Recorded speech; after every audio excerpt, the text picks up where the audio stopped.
Unspoiled Network podcast. This is Spoil Me, covering One Piece, episodes 246 and 247. In these episodes, Frankie decides that he actually kind of wants to help Usopp. And for his part, Usopp finds out who repaired the Going Merry all those episodes ago. Welcome to Spoil Me.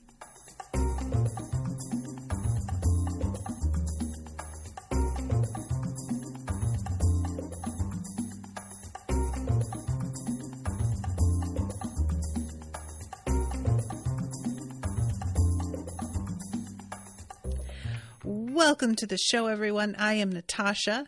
Thank you very much to the One Piece crew for commissioning this episode. Thank you guys a lot. Appreciate you all. So these episodes were really, really delightful. I was so happy, you all, because I have been saying how unwittingly I have been won over by Frankie, and I have really grown to like him quite a lot. And it was really nice to see him in this decide that he's like, I don't want to say he's like on our guy's side anymore, because he is so, I feel like the kindest way to put this is mercurial, that he seems to lose track of what he believes or whose side he's on, depending on whatever the mood is that he happens to be in at the moment. But I will say that he seems to have a pretty good heart, and the mood that he is in is really influenced by mostly rational things a lot of the time.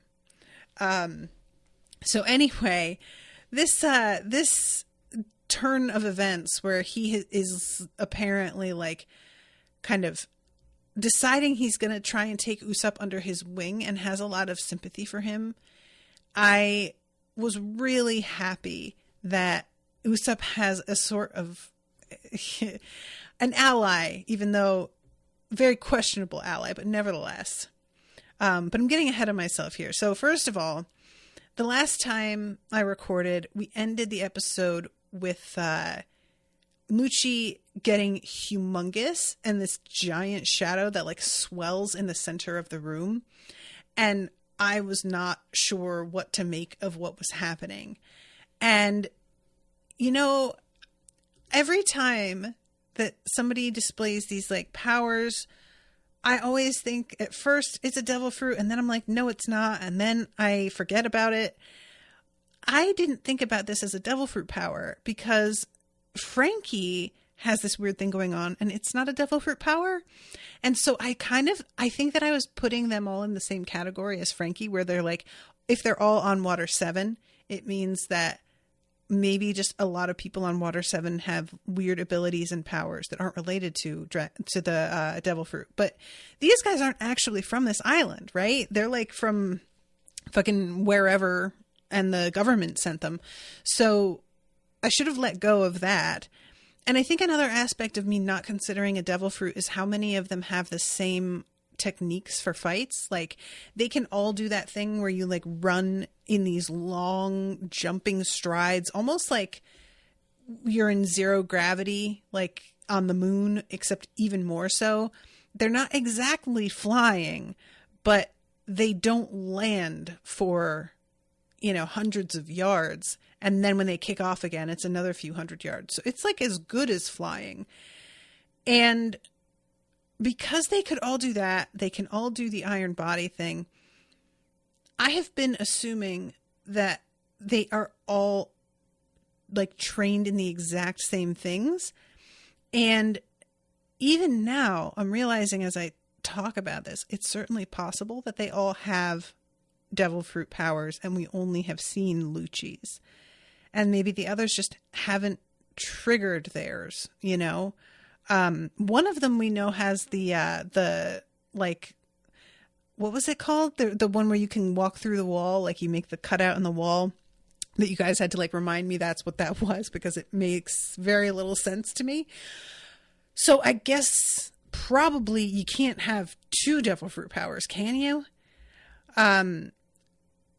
So that is interesting, actually, now that I stop and think about it, because I've always sort of decided that devil fruit powers and the techniques you can use to fight with have to be connected somehow. But if they have iron body techniques that they're using and they are not eating the same devil fruit, the techniques just come from somewhere else. So how does that work? I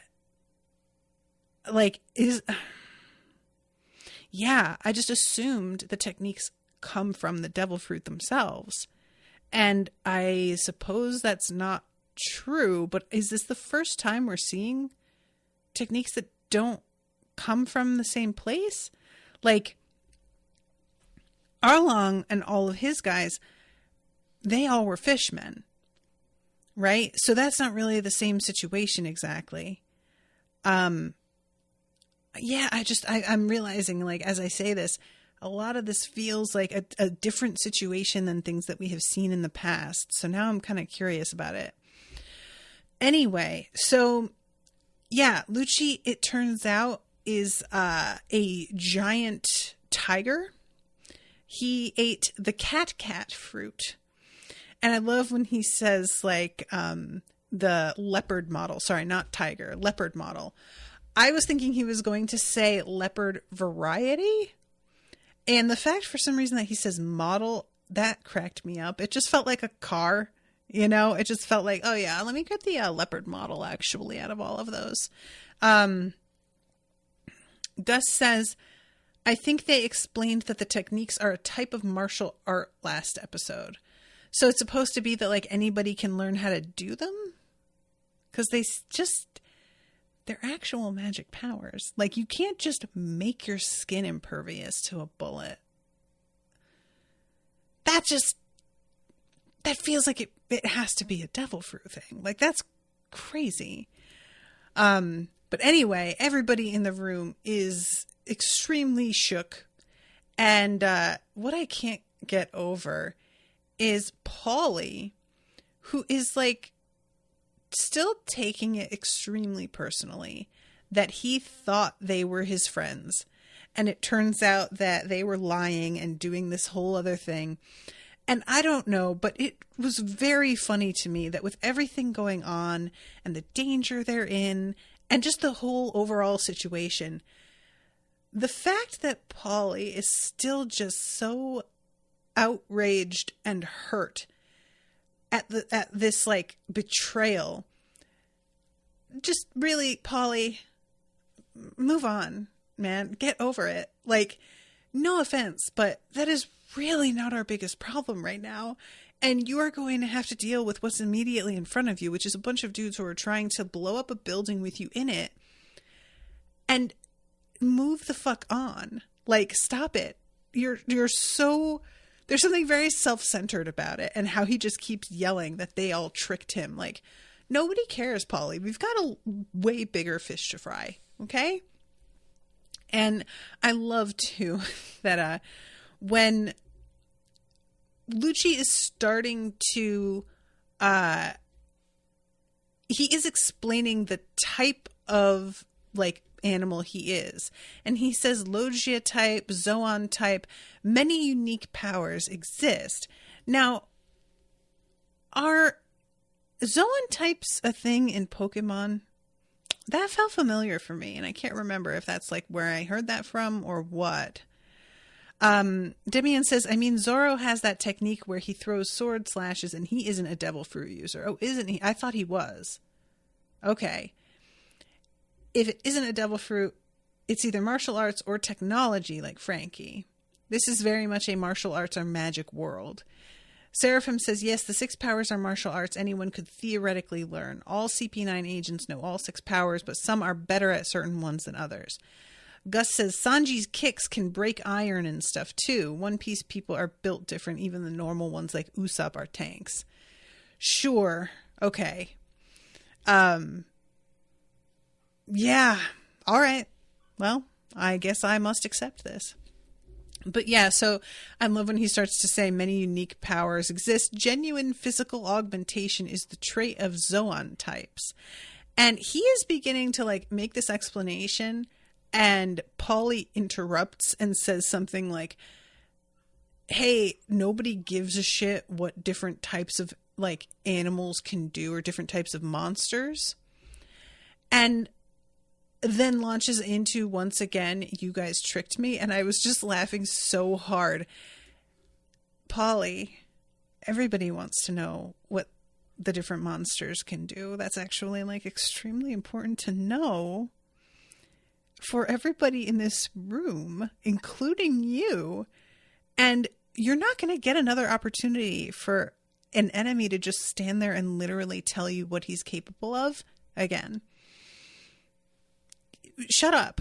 He is very bad at this. I'm just going to say, Polly isn't super competent or with it, and I'm getting frustrated with him and like kind of, I am buying that he wouldn't be involved in any of this shit because he just doesn't seem like he is really up to it. So yeah, just the whole like, nobody cares. Of course we care. That's the whole thing. What are you talking about? So Lucci goes on and is like, yeah. Well, I guess anyway, since this place is about to blow up, we're going to have to deal with you all.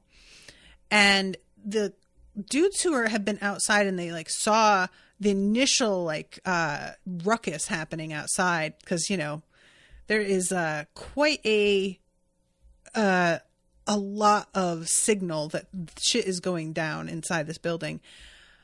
The shipbuilders who had been outside begin to climb up the stairs and rush in to see what the hell is going on. And Lucci kicks out and uses some technique to basically like slice the building in half and collapse the whole top half of it onto like the stairwell the men were running up. And when he does that, it looks like it collapses onto Chopper, like he wasn't able to get out from under right away. Meanwhile, Polly has grabbed up Iceberg and is trying to help him get out of there. And I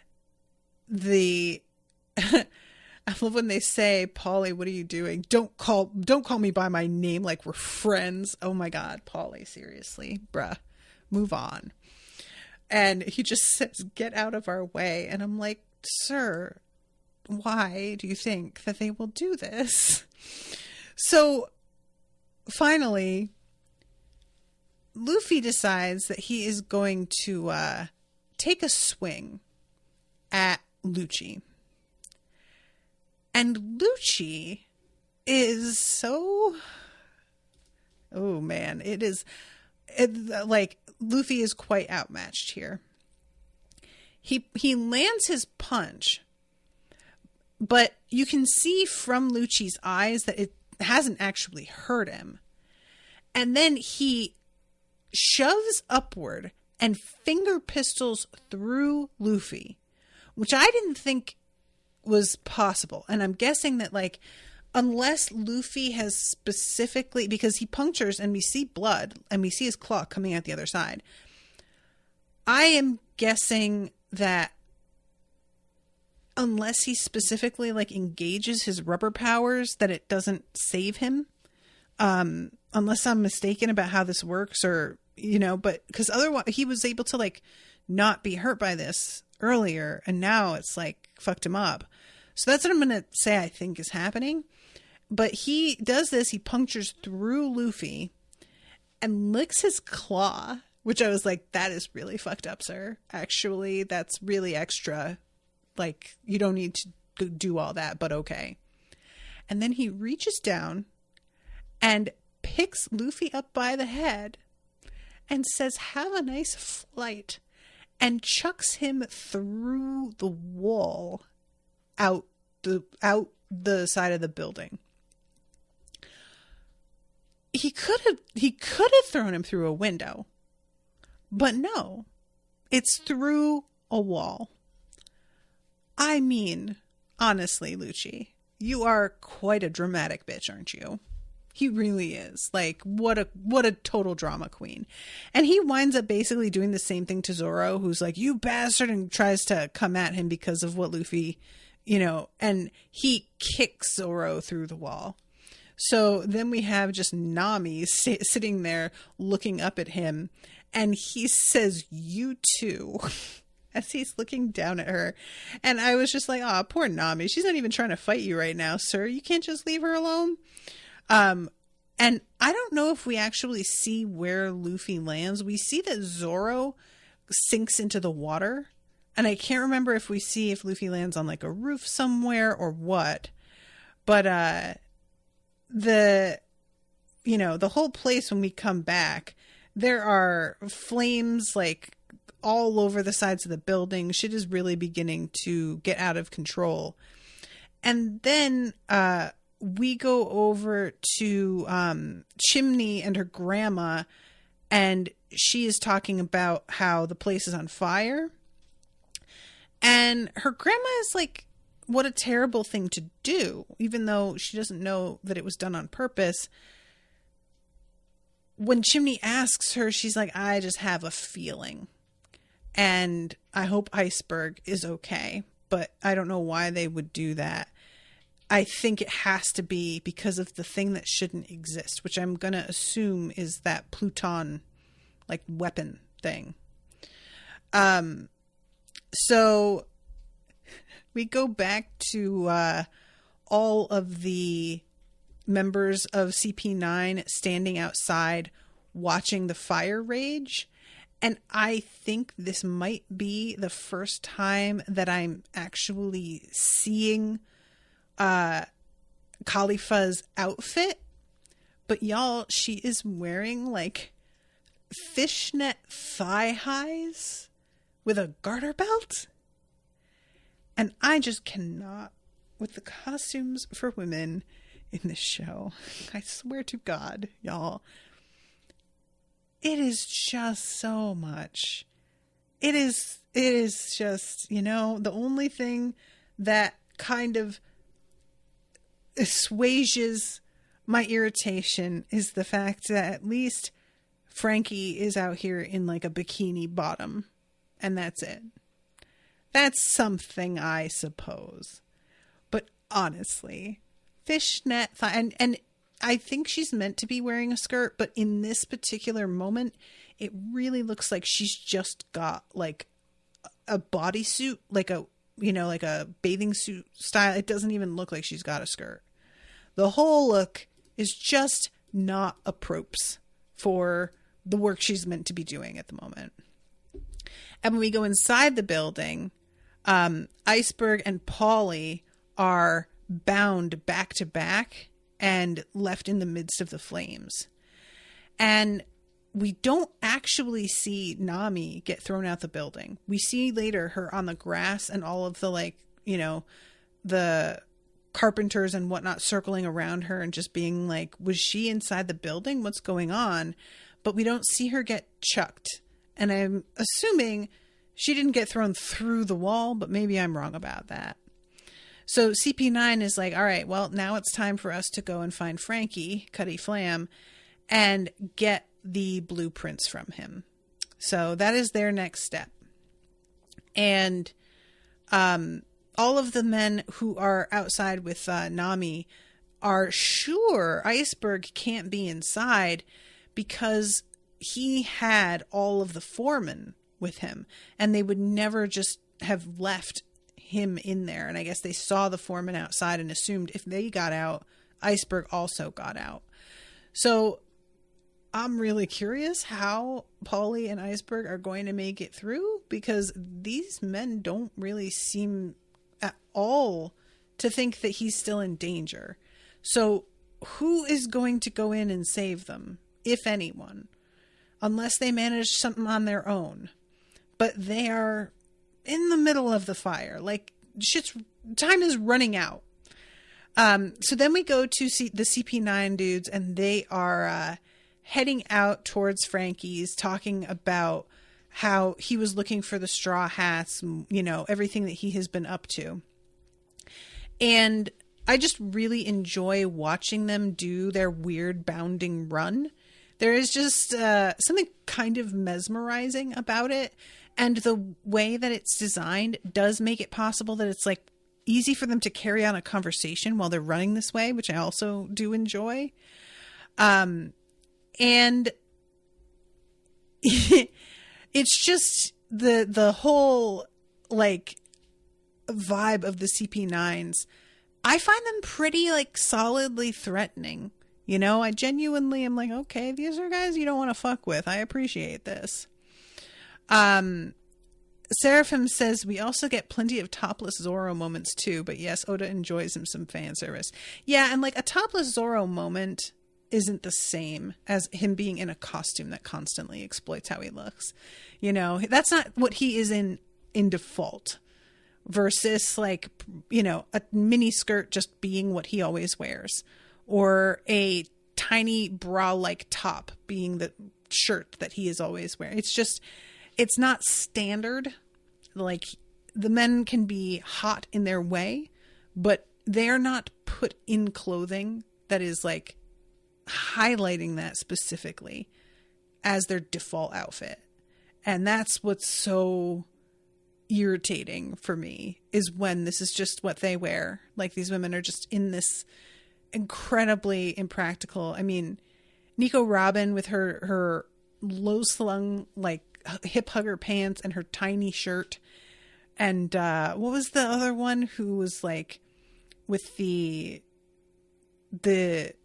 Baroque works, and she had that like body suit that was like a dominatrix thing, and that was like her actual costume. I mean, just the list goes on and on.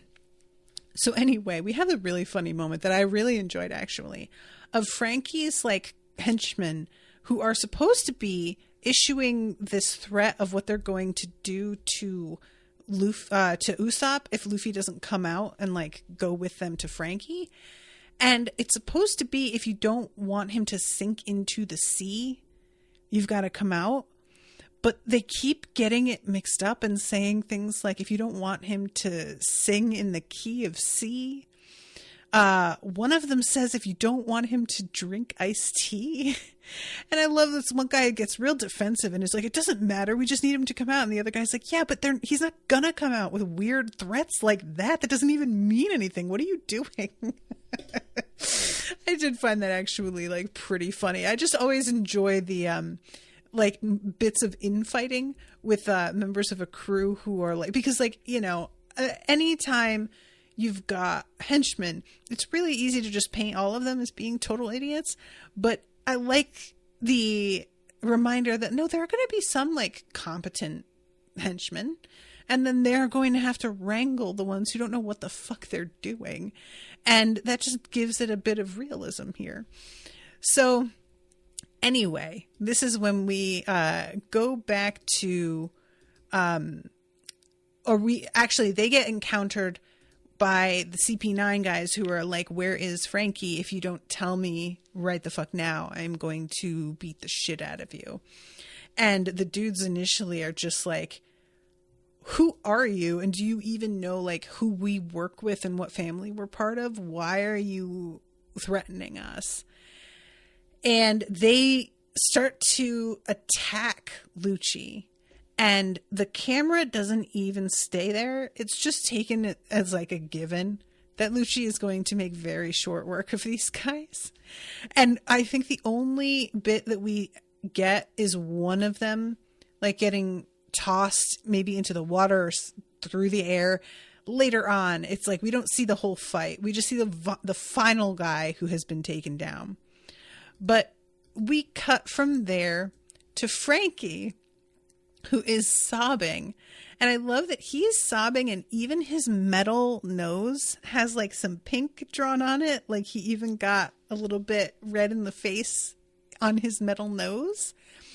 And the two sidekick women are also sobbing with their weird square hair. And they are extremely moved by Usopp's tale of woe and his devotion to the Going Merry, the fight that he had with the Straw Hat crew, everything that he has like sort of sacrificed. I love how genuine they seem to be about it. And I also love that Usopp isn't getting it. He's just like, what are you guys crying about? And then later on, when this is so good, you guys. So Frankie is saying, we're not crying. We're not crying. You're crying, basically. And Usopp is like, I don't understand what their problem is, as he's continuing to repair the ship. And he turns around and says, you know that those guys and I aren't friends anymore, right? And Frankie says, this is so sad. It's so sad I have to sing about it. The song is titled Severed Friendship, Northern Wind Chop. And then his two sidekicks pop out of nowhere and just say, yeah, sing it, bro. This isn't the dub, by the way, because he says different things in the subtitle, but I really enjoy the dub and the way they decide to do this. It's so sad that I have to sing about it. I laughed out loud at it's so sad that I have to sing about it. I could not, I was cracking up, and I was so glad that they did it again. Later on, there's another moment of him being like, I've got to sing about this too. And Usopp is just like, I feel like you're making fun of me. And I'm like, Usopp, babe, they're not. They read the room. They are genuinely like hurt for you and on your side here. And I love that for you. Like, you know, but I understand it's hard to believe that somebody who was an enemy of yours to the degree that he beat the shit out of you and stole hundreds of millions of berries from you, believing that he genuinely is moved and crying on your behalf is not something that it would be easy to believe. So the two women are making tea and invite him to have some. In this episode, Usopp doesn't want to take a break and have tea with them, and sort of, again, seems to view all the proceedings here with some suspicion, like he's wondering if they're fucking with him. Next episode, one of them offers him tea. And he's like, yeah, thanks. I think I will have some tea. And I was like, oh, okay. So they're starting to win him over. And he's starting to actually sort of see them as on the same side a little bit here. But yeah, I really am enjoying Frankie here. And like the series of goofy things that he gets up to. He drinks the tea too fast and it's super hot and falls over. And he says something to Usopp about how you must be holding a grudge against us for taking all of that money. And especially since it led to like this really big fight. And Usopp basically says, what happened happened. You know, there's no point in holding a grudge. And Frankie is like, wow, that's very manly of you to just let bygones be bygones. And I have to say, I did spend all of that money. And it's such a weird moment because he looks genuinely like penitent as he's saying, I'm really sorry about that.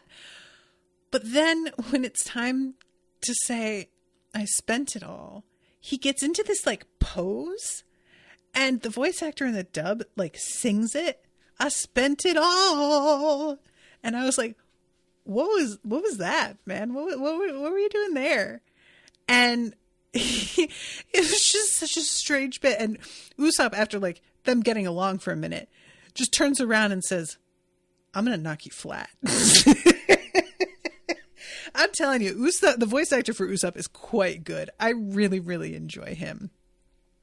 And Frankie is like, look, don't get upset. Now, like, you know, you're forgiving me for what I did. And in return, I am going to forgive you and your crew for destroying my ship dismantling factory and annihilating my subordinates. And as he says it, it's like he's remembering what happened and suddenly just gets enraged again.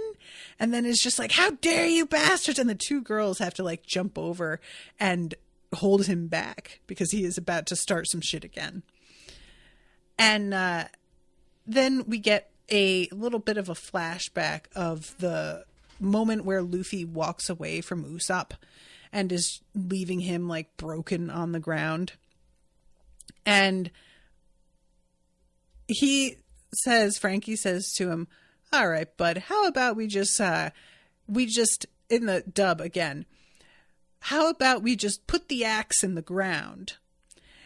And in the subtitles I'm seeing, he says, how about we settle it as 2020? But which doesn't really have the same meaning in like, because what he's meant to say is say it's 50-50, which is 50-50 is something that you say when you're splitting up something. But if what he is trying to say, if we were going to like do this in English, would be, let's call it even, right? That's, but, and I could see how if you don't understand the language, saying 50-50 and let's call it even seem like the same thing, because 50 and 50 are even to each other, but that's not really what those mean. So the subtitle joke doesn't exactly work, but the dub, what they have him say is, let's put the axe in the ground. And the girls correct him and say, I think you mean bury the hatchet. And I was like, okay, see, yes, that's the joke. That makes sense. So I really like, that was an example. They're not super frequent, but I like getting to see moments where the subtitle isn't quite making it work and the dub is like, okay, we can do better than that, you know?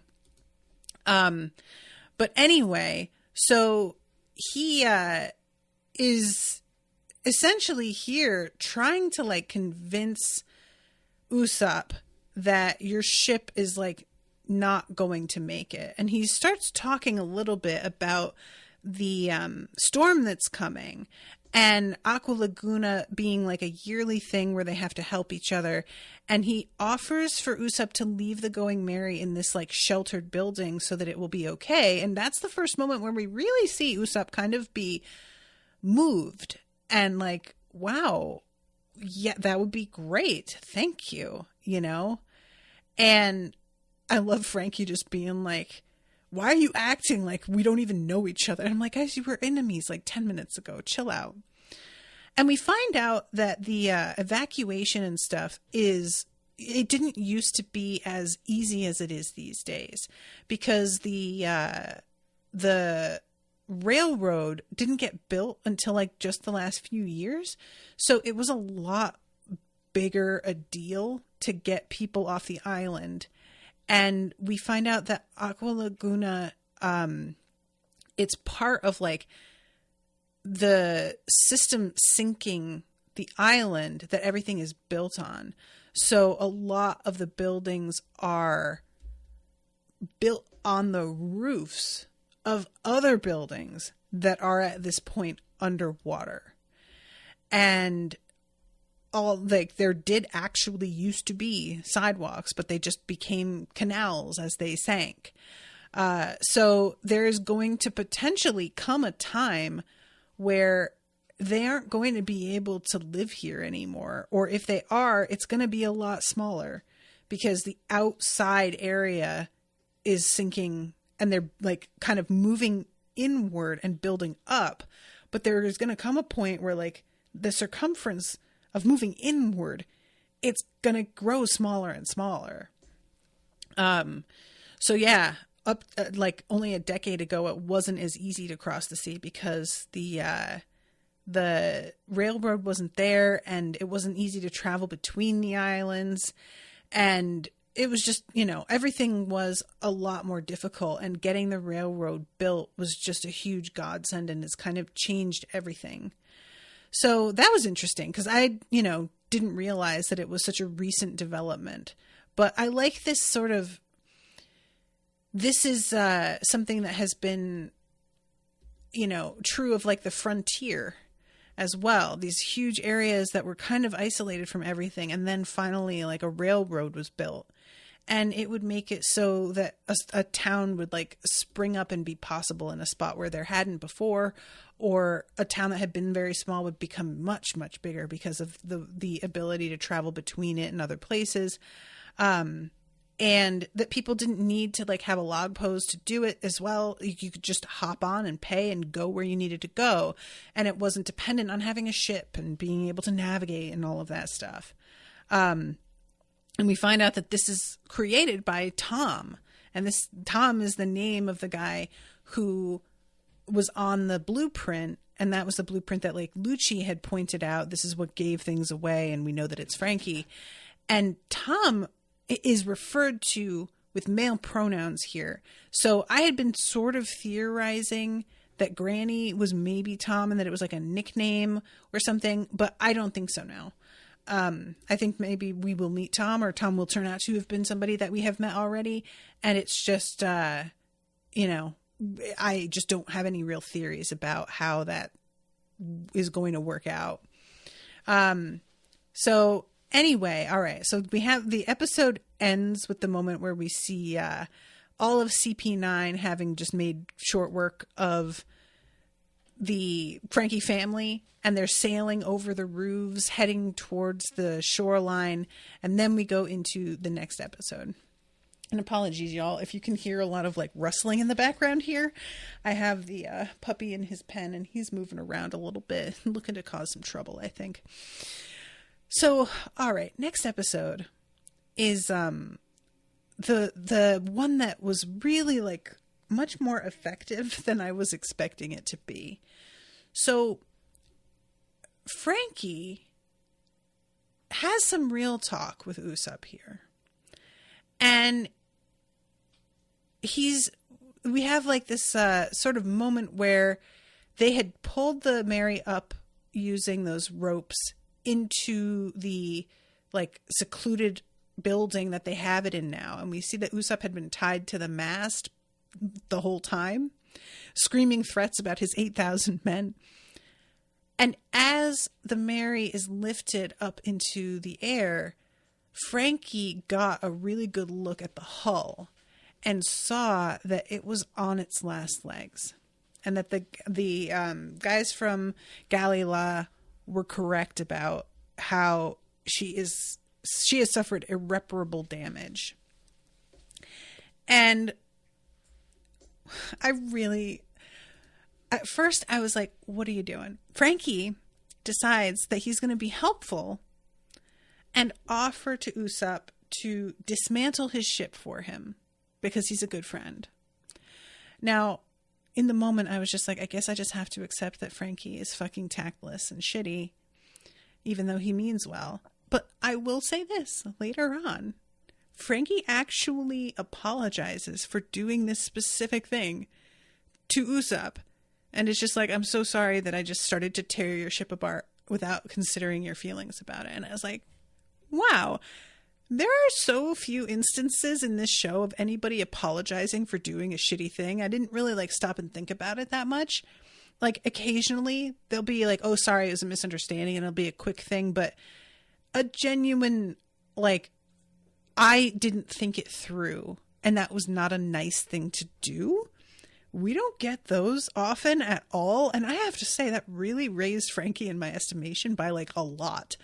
And I just, because when he did it, I was like, oh, this fucking guy. And it annoyed me, but I also had to sort of let it go and just be like, well, you know. And I never expected that he was going to, that we were going to circle back and have him apologize to Usopp for this.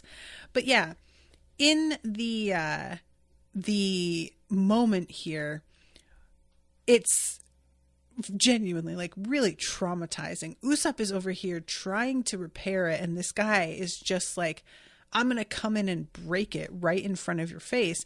And he just like jumps up there and yanks a big piece of it off and is like, see, look at how helpful I am. And I'm like, oh my god, dude, what are you doing?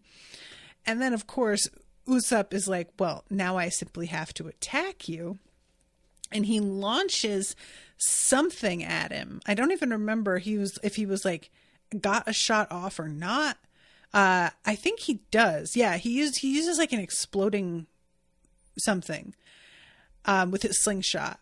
It does not hurt Frankie. And Frankie starts to like kind of fight him back. But two henchwomen are just like, dude, what are you doing? And Frankie says, I'm going to put you down there so that you can see. And he picks Usopp up and throws him in the water. And Usopp sinks below the hull of the ship and looks up and sees the damage that has been done. And you can see him like clenching his fists and getting up. And you guys, I'm sorry, I'm so distracted. The dog is over here chewing on the heating pad. I need to get him some chew toys. He comes out of the water, and there's a moment here that really killed me. So I talked about this some before beginning recording, but this week I adopted some puppies a neighbor was not taking care of. There were supposed to be 9. We went to get them, and one of them had already died. And since then we lost 4 more. And it has been a week of endless wakings up every hour, every 2 hours to constantly force feed them to keep their liquids up, because they were ill with parvo, which causes this like horrific dehydration. And sometimes if you can just keep their fluids up, they will get through it. But sometimes it will basically cause internal hemorrhaging and they won't get through it. And 4 of them didn't. And yet, knowing that they are sick, knowing even on some of them that they probably wouldn't get better, I was still getting up and forcing food down their stomach or down their throat, and desperately hoping, even though I knew it was too late in a couple cases, that they were going to come out on the other side. And so Usopp comes out of the water, even though he has been like forced to look at the evidence of how the Mary cannot recover, and is saying to himself, don't you worry, I'll get you fixed up right away. I'll repair you. It's going to be okay. And seeing him, you guys, I'm saying this. Did you see this? Hold on one second. I'm having this moment talking about this, and this little guy is down there yanking on the edge of my cardigan that's hanging off of my chair. But it's nice to have him here to remind me that it all, like, some of them wound up okay. Knowing, like, seeing him refusing to, like, face the reality of what's going on with the Mary and trying anyway, I just really, like, it hit me in a way watching it today that I don't feel like it would have a week and a half ago before going through all of this, you know? And it was very moving and really got to me. It really did. And eventually we have the moment where, sorry, I hit my mic. I'm trying to keep this puppy occupied so that he doesn't start any shit. Eventually Frankie is like, dude, what are you doing? You had to see while you were down there. This isn't going to work. And finally, Usopp is like, I already knew. And they're like, what do you mean? And he said, I knew a while back that the Mary wasn't going to be able to come back from it. But I just didn't want to admit it to myself. And it was a real, like, interesting moment to see him admit that he has known the whole time and has just not wanted to face facts. And especially the fact that he is admitting this to people who are not part of his crew. Like, it would be one thing for him to, you know, be talking to the Straw Hats and finally say, I already knew. But to say it to Frankie instead, I kind of found this fascinating because it makes a lot of sense to me in a way. There are a lot of times where as human beings, we find it easier to confide in people that we don't know that well as compared to people who are supposed to be the ones we confide in, you know? It's just more complicated to talk to people that already have a lot of, like, opinions about us and judgments about things, and a lot harder to see their opinions and judgments change based on us telling them something kind of huge versus a person who doesn't know us that well and is looking at things kind of from an unbiased perspective because they're not really invested directly in what's going on. So yeah, Usopp just like collapses here and is saying, I know, I already knew. And we get something really fascinating here. So he is, as he says this, and he talks about this experience back on Skypiea and the ship being repaired by some mysterious figure that he couldn't really make out. And he describes hearing something that was like, the dub says, has this voice saying, I will keep carrying everyone for a little longer.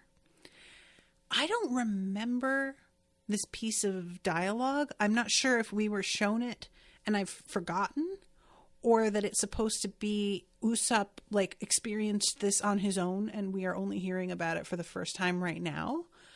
But basically what Frankie tells Usopp is that is this like being, and I forget the word he uses, but we'll get there in a second.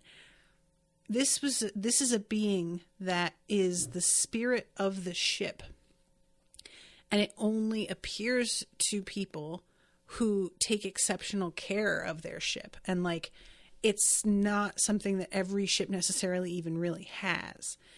And that it was the Going Merry, like, manifesting as a person to save herself and save her friends for a little while longer. And he like says to Frankie about how he thought maybe he was just imagining things. And I really like the fact that he's confessing this weird thing, and Frankie is immediately like, not only do I believe you, but I have an explanation for what was going on there probably. Because again, Usopp is very prepared for Frankie to be like, you sound like a fucking weirdo. That's nothing. And it's like either weirdly superstitious or just fanciful, whatever. But for there to be a being that the ship manifested, I think this is such a neat idea. I really, really like this. And it made me think of, there was an episode of this podcast I was listening to where these two guys were talking about like dreams and nightmares and stuff. And one of them shared a dream that was like, he says it was so beautiful that he woke up crying, and he had adopted a dog, and he had a dream that the dog had managed to turn into a person for just a couple of hours. And that or not even hours, like seconds, I think he said. And that she used those seconds to tell him that she loved him. And in the dream, it was obvious that this person was his dog. There was no explanation as to how she became human all of a sudden or what was exactly happening. You know how dreams are. It was just, he looked at her, knew, this is Ginger, my dog.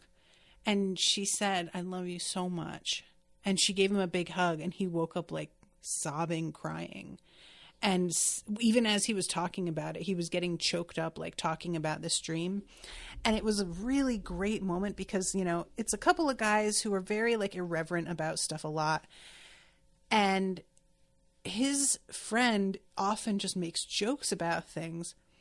But when he says this, his friend is like, Tom, look, I'm not even trying to be funny. That wasn't a dream. That was most definitely your dog telling you that she loves you. I'm not being funny. That was real. Something happened. And it was like, just so, it was a moment of both of them becoming genuinely vulnerable and serious for a second in a way that they rarely are on the show. And it just really like touched me because, again, they are such jokesters about everything that it really stood out. So it sort of just reminded me of that, the ship like manifesting as an actual being and managing to communicate, especially with Usopp. I don't know if we're going to find out that some of the other members of the Merry or the Straw Hats saw or heard the same thing. I think some of them saw it, did they? But I don't know if they heard anything. But it would make sense if it was Usopp and not them, because he's really the one that was the most involved with the maintenance of the Going Merry and the repair and everything. So, I wouldn't be mad if the others saw and heard things as well, because they're all members of the crew and they all are on the Merry and care about the Merry. But if it was only Usopp, I think it would still really make sense. So Florian, puppy. I'm holding the puppy in my arms right now. He is very chill when he's being held. He really likes being held, but I can't just do this all evening. There's going to be a point where I put him down and he has to learn to be on his own. Let's see. Florian says, the Klabautermann is a real German sailor legend. I don't remember how it's said, so I don't know if I'm pronouncing that correctly, and I have to say I'm probably not. But that's cool to know that it's a real legend. I love that idea. What a neat concept. Gus says, yeah, we didn't hear the dialogue, only Usopp. Okay, that's what I thought. Because Seraphim says we saw the scene back in Skypiea. And I remember the seeing of the face looking at him, but I didn't remember I'm going to try and carry you a little while longer. Demian says part of the Klabautermann legend is that no one can see a ship's Klabautermann except on doomed ships. If the one inhabiting the Merry showed itself to Usopp, it means the Merry was already irrevocably doomed to sink. Oh, wow. Oh, that's so sad. You guys. You all know that I have not been particularly attached to the Merry, and I would have been perfectly fine to just repair it and go right along. But this legend and adding this story into everything, I was willing to accept how much the Merry meant to Usopp, in that it sort of represents him as well and his place in the crew, and that's why he is so protective of it. But this is an extra fun layer, and I think that it's very effective in making me care in a way that I wasn't really caring before, So, well done, show. I like this a lot. And it makes it even harder about, because what Frankie says to Usopp, because Usopp is talking about sailing back to the East Blue.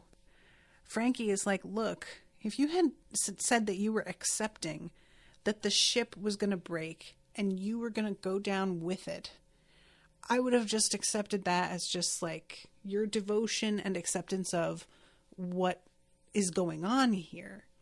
But if you're talking about sailing back to the East Blue, your ship is in no shape to actually do that. So you're still in denial, and you have to face that's not going to happen. That ship can't get you there. So you are over here talking about putting your ship through something that it isn't going to succeed at, and it's going to die, as he's putting it, with this regret of having failed, instead of you respecting the fact that it's gone as far as it can go and letting it go in peace. And that was really fascinating as well, putting it in those terms. The ship would be happier if you faced the reality that's, instead of forcing it to limp along until it drowns in this sort of traumatic event and potentially hurts you as well, which would not make it happy. I buy it, fully, completely buy it. So, I'm just so distracted, you guys, with this puppy here. I'm sorry. So, all right, I'm going to wrap this up because I'm running out of time here. But, poor Usopp is just so shaken by this whole thing. And he really is relieved to find out how this was a real thing and that he didn't imagine it. But I love how Frankie is like, you knew the ship was at its limits and you still decided to like have this big fight with your friends. Like, that's kind of fucked up. And Usopp says it's not that simple. And after he says this, the camera cuts to the two henchwomen in a moment that I desperately want to make into a GIF. And they're both crying and yelling. And they're saying, it's so ridiculous how inept and stupid men are.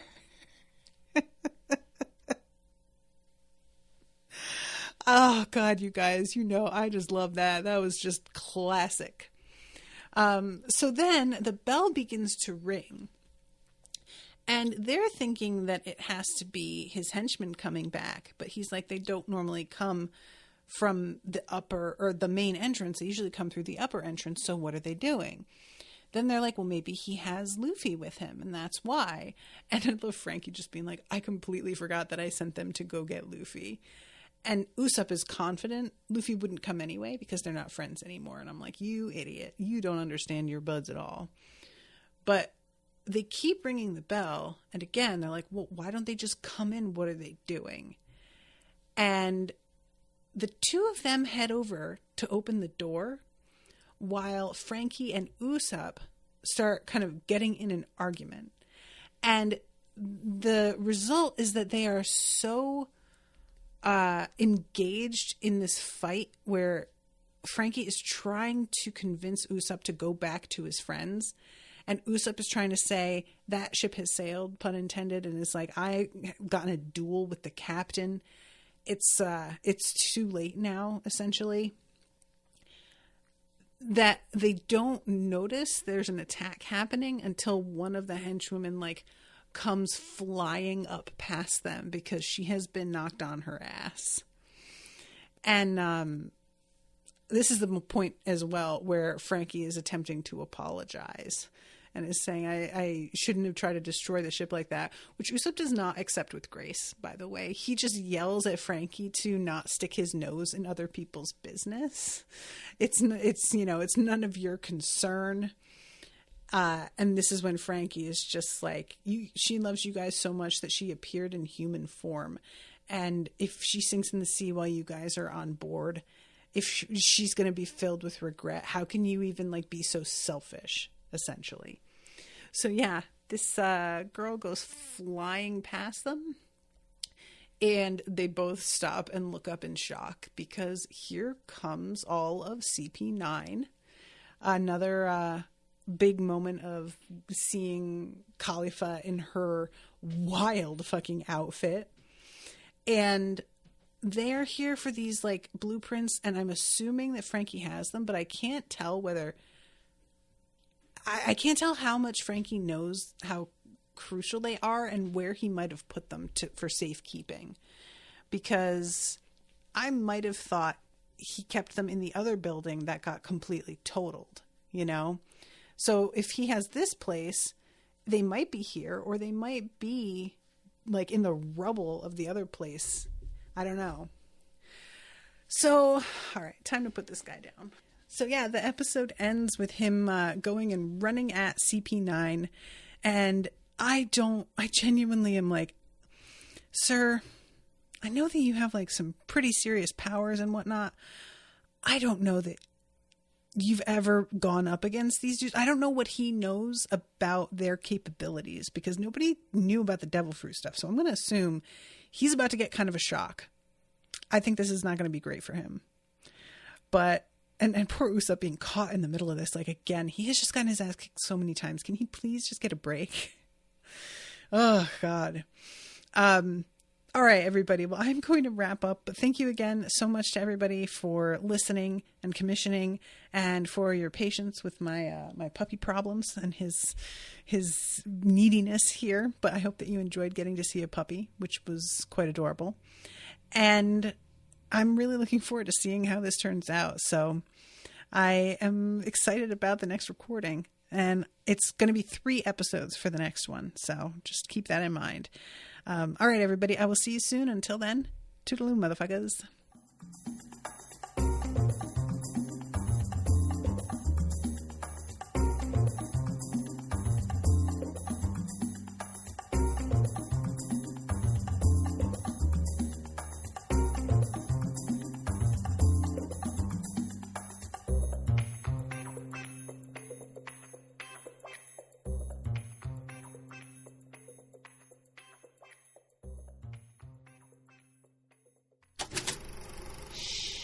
That was an Unspoiled Network podcast.